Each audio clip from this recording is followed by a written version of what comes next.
नमस्कार, आप देख रहे हैं न्यूज़ वन इंडिया। मैं हूं आपके साथ पंकज यादव। करते हैं बुलेटिन की शुरुआत लखनऊ के साथ, जहां पर 19 अप्रैल को यूपी में 8 लोकसभा सीटों पर मतदान है। मतदान केंद्रों के लिए आज पोलिंग पार्टियां भी रवाना हो जाएंगी।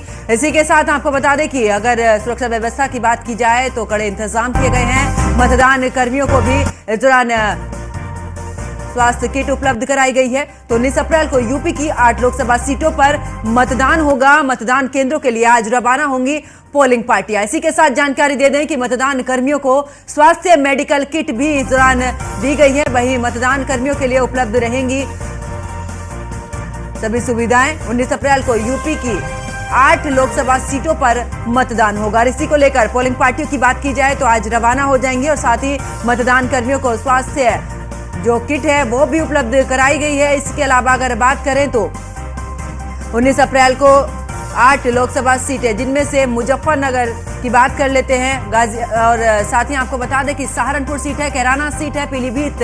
इसके अलावा बात करें मुरादाबाद और रामपुर और बिजनौर, इन सभी सीटों पर पहले चरण में मतदान। और ऐसे में अगर बात करें तो 19 अप्रैल को यूपी की 8 लोकसभा सीटों पर मतदान होगा। मतदान केंद्रों के लिए पोलिंग पार्टियां भी रवाना होंगी। तो मतदान कर्मियों के लिए उपलब्ध कराई गई है इस दौरान स्वास्थ्य किट। जहां पर आपको बता दें कि बात करें बिजनौर, नगीना और मुरादाबाद में कल वोटिंग होगी। इसके अलावा बात करें रामपुर और पीलीभीत में भी पहले चरण में मतदान किया जाएगा। सुरक्षा को ध्यान में रखते हुए पुलिस और अर्धसैनिक बल भी तैनात। तो 19 अप्रैल को यूपी की 8 लोकसभा सीटों पर मतदान होगा। बात की जाए मतदान केंद्रों के लिए आज रवाना हो जाएंगी पोलिंग पार्टियां। इसी के अलावा बात की जाए तो मतदान कर्मियों को स्वास्थ्य मेडिकल किट भी उपलब्ध कराई गई है। मतदान कर्मियों के लिए उपलब्ध रहेंगी सभी जरूरी सुविधाएं।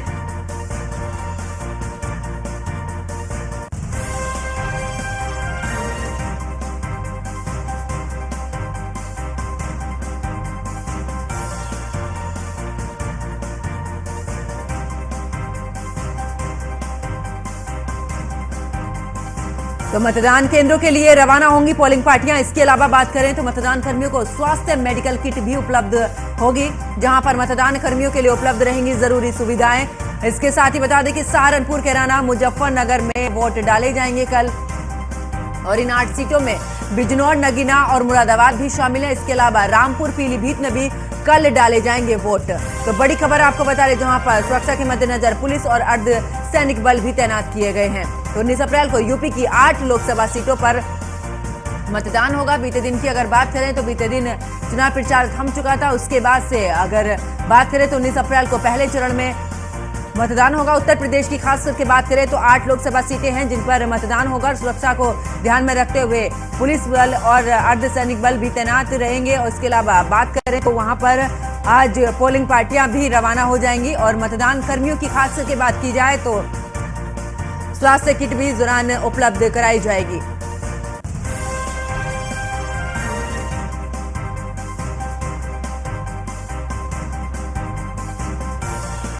तो मतदान कर्मियों के लिए इस दौरान उपलब्ध रहेंगी जरूरी सुविधाएं।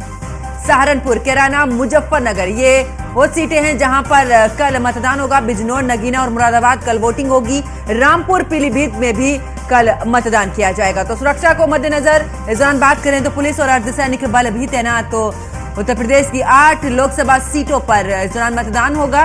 पश्चिमी उत्तर प्रदेश की अगर बात की जाए खास करके तो इन 8 सीटों पर मतदान। ऐसे में राजनीतिक पार्टियों की बात करें तो सभी ने पूरे दमखम के साथ में प्रचार किया, चाहे बीजेपी की बात कर ले, गठबंधन की बात कर ले या फिर बसपा की। इस दौरान प्रचार करते नजर आए, लेकिन बीते दिन शाम तक ये प्रचार थम चुका था। और ऐसे में अगर बात करें तो अब 19 अप्रैल को इन 8 लोकसभा सीटों पर मतदान होगा। सुरक्षा को ध्यान में रखते हुए पुलिस और अर्धसैनिक बल भी तैनात किया गया है। 19 अप्रैल को यूपी की 8 लोकसभा सीटों पर मतदान होगा। मतदान केंद्रों के लिए आज रवाना हो जाएंगी पोलिंग पार्टियां। और मतदान कर्मियों को स्वास्थ्य मेडिकल किट भी इस दौरान उपलब्ध रहेगी और मतदान कर्मियों के लिए उपलब्ध रहेंगी जरूरी सुविधाएं। इसके अलावा बात करें तो सहारनपुर, कैराना, मुजफ्फरनगर में कल वोट डाले जाएंगे। बिजनौर, नगीना और मुरादाबाद में भी कल वोटिंग होगी। साथ ही बता दें कि रामपुर और पीलीभीत में भी, यानी कि ये कुल मिलाकर 8 सीटें हैं जहां पर पहले चरण में मतदान होगा।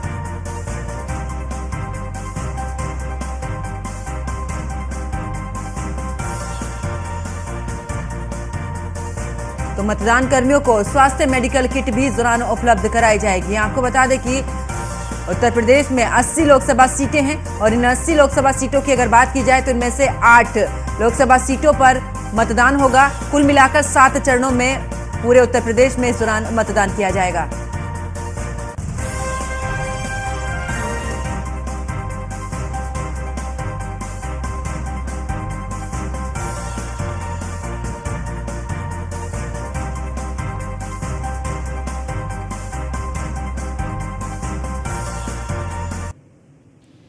और ज्यादा जानकारी के साथ रामपुर से फहीम खान हमारे साथ में जुड़ चुके हैं, फैजल खान बिजनौर से और विनीत शर्मा सहारनपुर से हमारे साथ में जुड़ चुके हैं। शुरुआत करूंगी सहारनपुर से। विनीत, पहली ये लोकसभा सीट है, मतलब अगर काउंटिंग की बात की जाए तो, और सहारन में जिस तरीके से बात करें तो अब पोलिंग पार्टियां भी आज रवाना हो जाएंगी, यानी कि 19 अप्रैल को यहां पर मतदान है। क्या कुछ व्यवस्थाएं वहां पर देखने को मिल रही हैं? बिल्कुल, देखिए कल मतदान होना है, 19 अप्रैल है और ऐसे में जो है तमाम जो तैयारियां हैं प्रशासन की ओर से तैयारियां की गई हैं। आज जो यहाँ पर वेयर हाउस है, सहारनपुर में वेयर हाउस से यहाँ पर पोलिंग पार्टियां रवाना होंगी। करीब 11 से 12 बजे के बीच में ये पोलिंग पार्टी यहाँ पर रवाना होंगी और करीब 2708 मतदान स्थल सहारनपुर में है, जो कि उसके लिए 2708 ही पोलिंग पार्टी यहाँ से रवाना होंगी। इसके अलावा जो यहाँ पर संवेदनशील जो मतदान स्थल है वो भी करीब 746 ऐसे वो हैं जो संवेदनशील मतदेय स्थल है। तो उसके लिए भी कहीं ना कहीं जो प्रशासन की जो तैयारियां हैं वो तमाम तैयारियों में प्रशासन यहाँ पर जुटेगा। उसके लिए बाकायदा फोर्स जो है वो अलग अलग जगह के लिए मतदान स्थलों के लिए यहाँ पर 2 दिन से निकाला जा रहा है। तो फोर्स वहाँ पर निकल चुका है और इसके लिए जो मतदान स्थल है वहाँ पर जो वेयर हाउस है जहाँ से पोलिंग पार्टियां रवाना होनी है, फिलहाल वहाँ पर तमाम अधिकारी वहाँ पर मौजूद है और वो एक एक चीज का जायजा ले रहे हैं, क्योंकि पोलिंग पार्टियां रवाना होनी है तो जो उनको वहाँ पर जो जितने भी पोलिंग पार्टियां होंगी वो वहाँ पर करीब 12 बजे के आसपास से वहाँ पर निकलेंगे। इसके अलावा ये है कि जो तमाम जो अधिकारी हैं वो अलग अलग बूथों पर जाकर भी वहाँ पर निरीक्षण कर रहे हैं, जांच कर रहे हैं, ताकि किसी भी तरह की कल जो मतदान होना है उसमें किसी भी तरह की दिक्कत ना हो। जो सेक्टर मजिस्ट्रेट यहाँ पर लगाए गए हैं, सेक्टर मजिस्ट्रेट की ड्यूटी लगाई है कि वो जो बूथ जो बने हुए हैं वो अलग अलग वहाँ पर मध्य स्थल पर जाकर वहाँ पर चेकिंग करें, निरीक्षण करें और उसकी जो है चेकिंग करने के बाद उसकी रिपोर्ट जो है यहाँ पर डीएम सहारनपुर और सीडीओ सहारनपुर को यहाँ पर सौंपे। तो तमाम जो तैयारियां हैं वो प्रशासन की ओर से यहाँ पर की गई है और उसके लिए लगातार जो अधिकारी हैं वो यहाँ पर लगे हुए हैं। जी बिल्कुल विनीत, वापस लौटती हूँ और रामपुर से फहीम खान हमारे साथ में जुड़े हैं। फहीम, अगर बात करें रामपुर की तो आखिरकार अब पहले चरण में यहाँ पर मतदान है, अगर व्यवस्था की बात की जाए तो क्या कुछ व्यवस्था है रामपुर में? जी बिल्कुल, देखिए पंकज, जिस तरह से पहले चरण का मतदान है और ये चुनाव का महासमर शुरू हो चुका है और इस महा कवरेज में न्यूज वन इंडिया अपने दर्शकों को पल पल की अपडेट दे रहा है। तो वहीं मैं बता दूं कि इस वक्त पोलिंग पार्टियां रवाना हो रही हैं और जिलाधिकारी, जिला निर्वाचन अधिकारी मौजूद है और इसके साथ ही जिस तरह से व्यवस्था की गई है, व्यवस्था इतनी चुस्त दुरुस्त की गई है कि परिंदा भी पर नहीं मार सकता, किसी तरह की कोई गड़बड़ी नहीं हो सकती। और जिस तरह से जिलाधिकारी ने बिल्कुल निर्देश स्पष्ट जारी किए हैं कि जो वोटर है उसकी पर्ची को और उसके आधार कार्ड को, वोटर आई कार्ड को कोई फोर्स चेक नहीं करेगी, तो कोई नहीं छुएगा। उसको सिर्फ जिलाधिकारी देखेंगे या सेक्टर मजिस्ट्रेट देखेंगे और उनको आराम से वोट डालने दिया जाएगा। व्यवस्था बहुत अच्छी की गई है। इस बार पंकज 4 बूथ देखे जाएंगे। 4 बूथ में एक तो पिंक बूथ है, एक आदर्श बूथ है, एक दिव्यांग बूथ है, एक युवा बूथ है। 4 बूथ देखने को मिलेंगे। 17,31,856 मतदाता मतदान करेंगे कल और जो अपने पसंदीदा प्रत्याशी को वोट देते नजर आएंगे। 3500 से कहीं ज्यादा ईवीएम लगाई गई है और 888 ईवीएम रिजर्व रखी गई है। तो रामपुर की जो व्यवस्था है वो बड़ी शानदार कह सकते हैं और चुस्त दुरुस्त भी है। और खास तौर से अब मैं राजनीतिक दलों की तरफ अगर आऊं तो बता दूं आपको कि इस वक्त तक राजनीतिक दलों ने अपनी पूरी कोशिश, पूरी ताकत अपने पक्ष में लगा रखी है और जिस तरह से जो वादे, जो दावे जिस तरह से वो लोगों से कर सकते हैं, जितना भी बोल सकते हैं, कहने के बाद अपने पक्ष में करने की कोशिश कर रहे हैं। मुकाबला बड़ा दिलचस्प है रामपुर के अंदर। आजम खां की उस जमीन पर आज सपा लड़ रही है आजम खां के बगैर और आजम खां की मुखालफत से। तो ऐसे में जिस तरह से मुस्लिम वोटों के छिटकने का डर, तो वहीं दलित समाज का बीएसपी पे जाने का डर भाजपा को सता रहा है। तो वहीं सपा का प्रत्याशी अंतर कलह झेल रहा है। ये जो बड़े दिलचस्प मुकाबले चल रहे हैं रामपुर में, ये देश और दुनिया देखेगी, हमारे दर्शक देखेंगे कि इसमें नए नए चौंकाने वाली चीज है और नई नई अपडेट सामने आ रही है। व्यवस्था बड़ी शानदार है रामपुर में। यहाँ पे 11 बैरियर लगाए गए हैं, जहाँ से गुजरने पे आदमी को चेकिंग करानी पड़ेगी, वो दिखाना पड़ेगा, बताना पड़ेगा, कोई आपत्तिजनक चीज को ले जा नहीं सकता। पुलिस अधीक्षक राजेश द्विवेदी ने अद्भुत तरह से व्यवस्था की है और 16,000 से कहीं ज्यादा पुलिसकर्मी मुस्तैद नजर आएंगे। और अभी से चूंकि पोलिंग पार्टियां उन्हीं की सुरक्षा में रवाना हो रही हैं, 16,000 से कहीं ज्यादा जवान बिल्कुल मुस्तैद वोटिंग कराते हुए नजर आएंगे। हाँ, ये जरूर होगा कि पुलिस किसी के साथ सख्ती नहीं करेगी, किसी को वोट डालने से नहीं रोकेगी, किसी को चेक नहीं करेगी। ये सब चीजें बिल्कुल आजाद होकर, निर्भीक होकर वोट डालने की अपील जिलाधिकारी ने की है। पंकज, में एक बात और बताता चलूं अंत में कि न्यूज़ वन इंडिया अपील कर रहा है अपने दर्शकों से कि वो घरों से निकले, निडर होकर, निष्पक्ष होकर अपनी वोटिंग करें, मतदान करें। ये मतदान जो है देश की दिशा और दशा तय करता है। लोग अवेयर होकर निकले और अपने मतदान और मतदाता का हक है और अपने हक के लिए बिल्कुल घर से बाहर निकले और इस दौरान मतदान जरूर करें। वहीं वापस लौटती हूँ फैसल, अगर बिजनौर की बात की जाए, क्या कुछ तैयारियां वहां पर?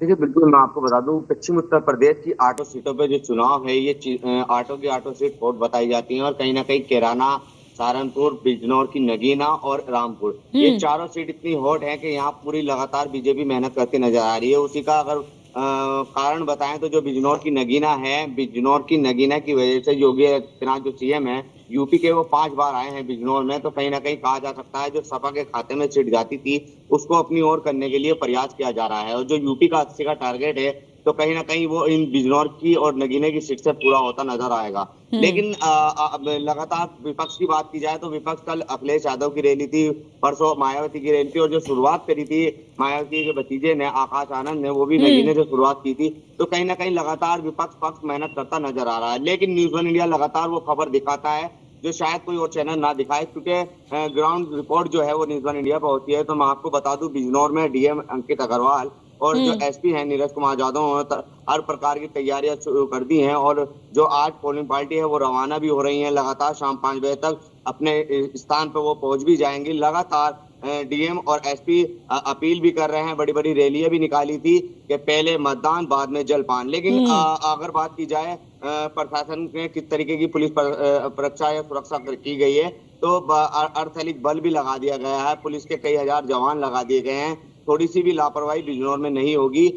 डीएम और एसपी का कहना है अगर किसी पर कोई भी गड़बड़ होती है उस पर तुरंत एक्शन लिया जाएगा। उसके लिए अलग अलग गाड़ियां लगा दी गई हैं। 5 ऑब्जर्वर बिजनौर में 3 दिन से डेरा डाले हुए हैं। तो कहीं ना कहीं लगता है कि बिजनौर की दोनों सीटों पर बहुत अच्छे तरीके से मतदान होगा।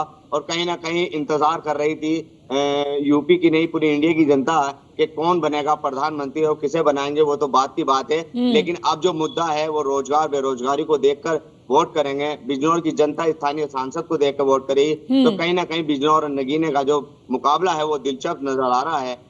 बिल्कुल फैसल, वापस लौटती हूँ और सहारनपुर से विनीत हमारे साथ में लगातार बने हुए हैं। विनीत, सहारनपुर का समीकरण क्या कहता है, क्योंकि पोलिंग पार्टियां भी अब रवाना हो जाएंगी, वहां पर व्यवस्था भी हो चुकी है।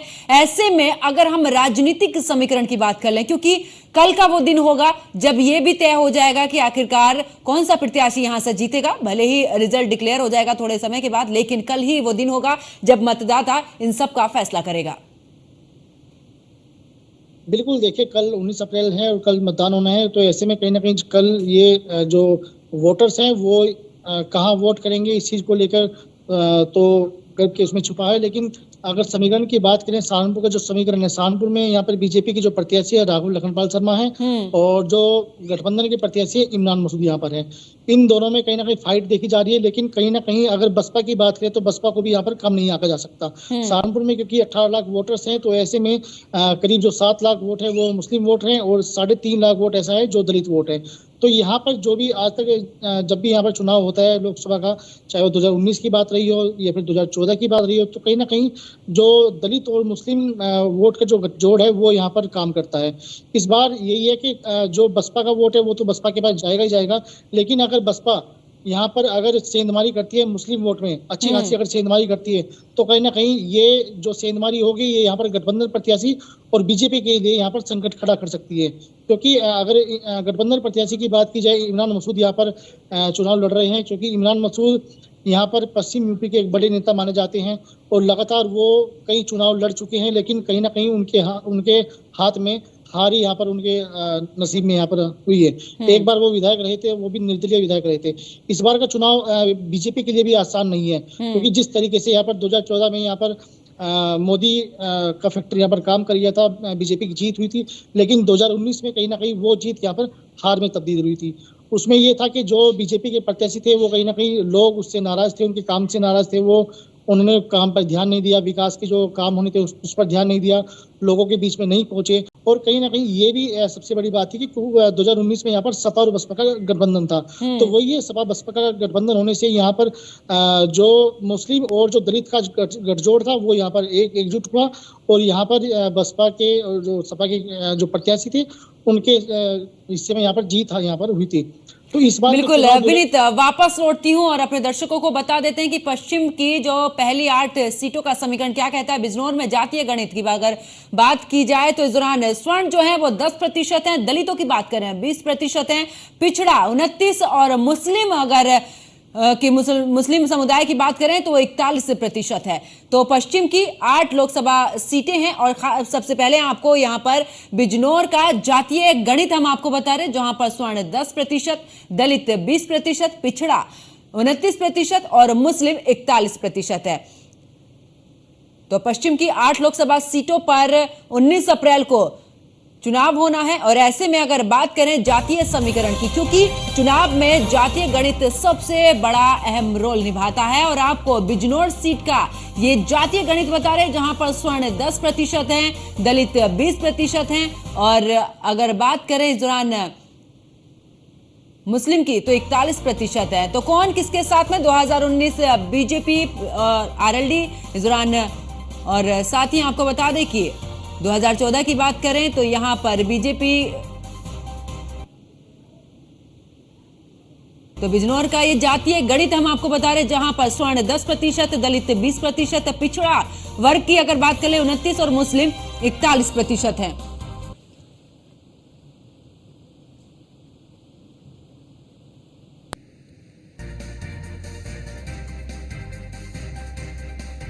तो कौन किसके साथ रहा है? 2019 की बात करें बीजेपी आरएलडी साथ में, उधर कांग्रेस अकेले चुनाव लड़ी है। वहीं एसपी की बात करें तो एसपी भी अकेले और बीएसपी भी।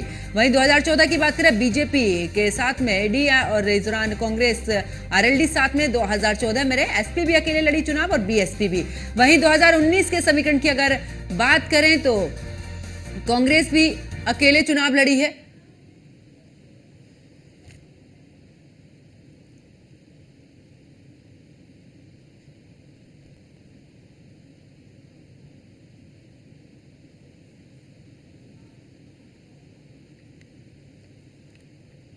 तो 8 लोकसभा सीटों पर चुनाव होना है। 80 लोकसभा सीटें हैं उत्तर प्रदेश के अंदर, जिनमें से पहले चरण की बात कर लें तो 8 लोकसभा सीटें हैं, जिनमें से अगर बात करें सहारनपुर, मुजफ्फरनगर और इसके साथ में बिजनौर, नगीना और साथ में मुरादाबाद, रामपुर, पीलीभीत, ये वो सीटें हैं जहां पर आने वाले कल यानी कि 19 अप्रैल को चुनाव होगा। शामली से हमारे संवाददाता राहुल शर्मा हमारे साथ में जुड़ चुके हैं।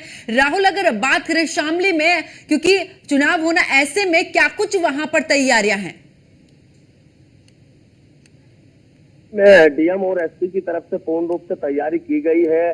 शामली में जो नई मंडी है वहां पर एक गाड़ियों का जत्था बुला के वहां से जो पार्टी है उनको रवाना किया जा रहा है, और लगभग 12 बजे तक सभी पार्टी बूथों के लिए रवाना हो जाएगी। शाम 5 बजे तक बूथों पर सभी पार्टियां रवाना हो जाएगी। दूसरी बार इसमें आपको बता दें 2019 के जो चुनाव हुए थे वो जहां से प्रदीप चौधरी जीते थे, लेकिन अब की बार जो गठबंधन हुआ है प्रदीप चौधरी भाजपा का और लोक दल का, अब देखना है कि जब 95,000 वोटों से जीते थे, अब की बार कि भाजपा कितने वोटों से जीतती है। और दूसरी बात इसमें यह भी है, जो समीकरण है कि जाट लैंड और जो हमारे जो पश्चिम में होता है वो जाट लैंड देखते हैं कि किस पर जाता है। अब देखना है, हमारे यहाँ कैराना लोकसभा पे 3 बार मुख्यमंत्री योगी आदित्यनाथ 2 बार डिप्टी सीएम केशव प्रसाद मौर्य, 2 बार और ब्रजेश पाठक डिप्टी सीएम आ गए हैं। अब देखने वाली बात है कि अब की बार यह है कैराना लोकसभा किसके हक में और किसकी तरफ जाती है। बिल्कुल, वापस लौटती हूँ राहुल। और फैसल, अगर बिजनौर का समीकरण जाने तो इस दौरान बिजनौर में क्या कुछ कहता है राजनीतिक समीकरण? और नगीना 2 लोकसभा होती हैं, और अगर समीकरण की बात की जाए तो मुस्लिम और दलित जहां होता है वो सांसद बनता है। अगर बात की जाए 2019 की, तो 2019 की दोनों सीटें गठबंधन पे गई थी। पहले बसपा और सपा का गठबंधन था, तो कहीं ना कहीं कहा जा सकता है बड़े अच्छे वोट मिले थे गठबंधन प्रत्याशी को, और बीजेपी को हार का सामना करना पड़ा था। लेकिन अब की बार जो है वो कांग्रेस और सपा का गठबंधन है, और आरएलडी और बीजेपी अपने साथ है, और बसपा अलग लड़ रही है। तो कहीं ना कहीं कहा जा सकता है, क्योंकि बसपा का जो वोट बैंक है वो तो अलग रहेगा ही, तो उसमें कहीं ना कहीं नुकसान जो है वो इंडिया गठबंधन का है और एनडी गठबंधन का फायदा है। तो आप लगातार अगर बिजनौर की तो ये समीकरण है, लेकिन अब नगीने की बात करते हैं। जो नगीना सीट रिजर्व कहा जाता है सपा की ओर से, उस सपा की नगीना सीट को खराब करते हैं। सीधी सी बात यह है कि बदलते, क्योंकि त्रिकोणीय मुकाबला हो गया है वो चंद्रशेखर आजाद के आने से हो गया है। क्योंकि जो मुस्लिम है नगीने का, वो कहीं ना कहीं चंद्रशेखर आजाद समाज पार्टी को देने के लिए तैयार है, और उनका कैतली निशान है। तो कहीं ना कहीं कहा जा सकता है कि नगीने में बड़ा दिलचस्प मुकाबला देखने को मिलेगा, क्योंकि मुस्लिम तो चंद्रशेखर आजाद को दे ही रहा है। क्या दलित समाज भी चंद्रशेखर आजाद को लाइक करेगा? अगर दलित समाज ने चंद्रशेखर आजाद को लाइक करा, क्योंकि वहाँ जो संख्या है नगीने में वो दलित और मुस्लिम की है, और वही सांसद बनाकर लोकसभा भेजते हैं, तो कहीं ना कहीं बहुत बड़ा मामला और त्रिकोणीय मुकाबला देखने को मिलेगा। बिल्कुल। तो और फैसल, ये नगीना सीट ये ऐसी जहां पर इस दौरान कई दिग्गजों को संसद तक पहुंचाया, ऐसे में चंद्रशेखर आजाद का भी पहले से ये फैसला था कि मुझे अगर चुनाव लड़ना है तो नगीना से, चाहे मैं अकेले ही चुनाव लड़ूं। तो ऐसे में बाकी जो पार्टियां हैं उनके लिए मुसीबत खड़ी। देखिए, बिल्कुल अगर बात की जाए कि चंद्रशेखर आजाद के आने से कहीं ना कहीं सपा को बहुत बड़ा नुकसान नजर आ रहा है, क्योंकि हकीकत ये है नगीना बिजनौर की वो लोकसभा सीट है जहां से कुंवर मायावती, बहन कुंवर मायावती बसपा सुप्रीमो लड़ी हैं, और जो लोकसभा प्रभारी भी रही हैं मीना कुमारी, वो भी यहाँ से लड़ी हैं। चिराग पासवान यहाँ से लड़े हैं। जो बड़े बड़े दिग्गज हैं वो नगीना से लड़के आज बड़े लीडर कहा जाता है, उन्हें लखनऊ तक गए हैं। तो कहीं ना कहीं शुरुआत नगीने से रही है उनकी। इसी कारण जो चंद्रशेखर आजाद हैं वो भी वही फार्मूला आजमाने की कोशिश कर रहे हैं कि नगीने से जीत के लखनऊ तक की सीढ़ी बना दी जाए। लेकिन ये कहना बिल्कुल गलत नहीं होगा, क्योंकि मुस्लिमों को लुभाने में चंद्रशेखर आजाद फर्स्ट नंबर पे हैं, और अगर उन्होंने दलित को अपनी ओर कर लिया तो कहीं ना कहीं वो बाजी भी मारते नजर आएंगे। लेकिन अगर बात की जाए इंडिया गठबंधन की, तो जो दलित कार्ड खेला है समाजवादी ने, वो मनोज कुमार हैं, जो जस्ट थे पहले उसे इस्तीफा दिया और उन्होंने लोकसभा प्रत्याशी बनाया गया। तो कहीं ना कहीं कहा जा सकता है वो भी दलित है, और बसपा का प्रत्याशी भी दलित है। और बीजेपी ने जो खेला है कार्ड, वो भी एक दलित ही समाज से। ओम कुमार जो विधायक है नेटोर से, नेटोर विधानसभा, तो कहीं ना कहीं कहा जा सकता है नगीने पे जो दलित कार्ड खेला गया है, सभी पार्टी ने अपना अपना दलित कार्ड खेला गया है, और दलित किस दलितों का कितना वोट जो देगा फालतू, वही जीत के। बिल्कुल। और फैसल, इस दौरान नगीना सीट पर कांटे की टक्कर देखने को मिल रही है। फैसल, वापस लौटती हूँ। विनीत, बात करें इस बार, क्योंकि मतदान होना है कल, ऐसे में क्या कुछ खास सुविधाएं इस दौरान दी जाएंगी मतदाताओं को, क्योंकि बूथ भी अलग अलग होंगे, और खास करके बुजुर्गों का भी इस बार ख्याल रखा गया है कि वो बैलेट पेपर पर अपना मतदान कर सकते हैं, चाहे दिव्यांग हैं उनके लिए भी अलग से सुविधा है। तो क्या कुछ जानकारी इसको लेकर? बिल्कुल, देखिए सहारनपुर की अगर बात की जाए, सहारनपुर को यहाँ पर 22 जोन और 216 सेक्टर में यहाँ पर बांटा गया है। इसके अलावा जो है जो स्वतंत्र और पारदर्शी शांतिपूर्ण तरीके से वोटिंग कराने के लिए कहीं ना कहीं जो 1377 जो मतदान स्थल ऐसे हैं जहाँ पर वेबकास्टिंग कराई जाएगी सुरक्षा की दृष्टि से। यहाँ पर अगर बात की जाए तो करीब 17,000 जो यहाँ पर पुलिसकर्मी है वो यहाँ पर लगे रहेंगे। और इसके साथ ही जो वोटर की गर्मी का माहौल है, ऐसे में और जो बुजुर्ग लोग वहाँ पाएंगे तो